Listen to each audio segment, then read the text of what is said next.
இந்த ரிட்டென்ஷன்ஸ் பண்ணுவாங்க தெரியுமா, அதுல இந்த சக்சஸ்ஃபுல் டீம்ஸ் எல்லாம் நீ பாத்துக்கோ, இந்த சென்னை, மும்பை, இவங்க எல்லாம் ஃபர்ஸ்ட் மெகா ஆக்ஷன் 2011 நடந்துச்சு நினைக்கிறேன். அப்போல இருந்து இப்போ வரைக்கும் அந்த மெஜாரிட்டி ரிட்டென்ஷன்ஸ் பண்ணிடுவாங்க. அவங்களால இப்போ ஒரு சீசன்ல 4 ரிட்டென்ஷன் பண்ண முடியும்னு வச்சுக்கோங்க, 4 பேரையும் பண்ணிடுவாங்க.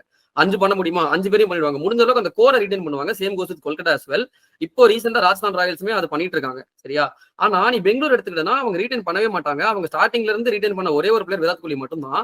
அண்ட் எவ்ரி ஆக்ஷன்ல அவங்களுக்கு 5 கேப்பபிலிட்டி 5 பிளேயர் எடுக்க முடியும்னு சொன்னாலுமே அவங்க 2 பேர் ரிட்டைன் பண்ணுவாங்க.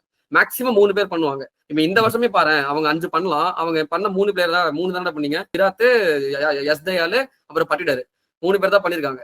சரி, ஆனா 5 பேர் பண்ணிருந்துருக்கலாம். அப்படி இருக்கும்போது அந்த ரிட்டன்ஷன், அந்த கோரை நம்பி எடுத்து அடுத்த சீசன் இப்போ ஒரு மெகா ஆக்ஷன்ல எடுக்கிறீங்க. திரும்ப அந்த மெகா ஆக்ஷன்ல எடுத்த பிளேயர் 3 வருஷம் கழிச்சு நீங்க ரிலீஸ் பண்ண போறீங்க அப்படின்னா அந்த பிளேயர்ஸ் ரிட்டைன் பண்ணாதது ஒரு பெரிய ரீசனா இருக்கும் நான் நினைக்கிறேன். ஆர்சிபி இத்தனை வருஷம் கப் அடிக்காததுக்கு. அந்த ஆர்சிபி மட்டும் இல்ல, அது பஞ்சாபுக்கும் பொருந்தும், டெல்லிக்கும் பொருந்தும், இந்த கப் அடிக்காத டீம்ஸ்க்கு பொருந்துற ஒரு காமனான விஷயம் இந்த ரிட்டன்ஷன் எனக்கு தெரிஞ்சு.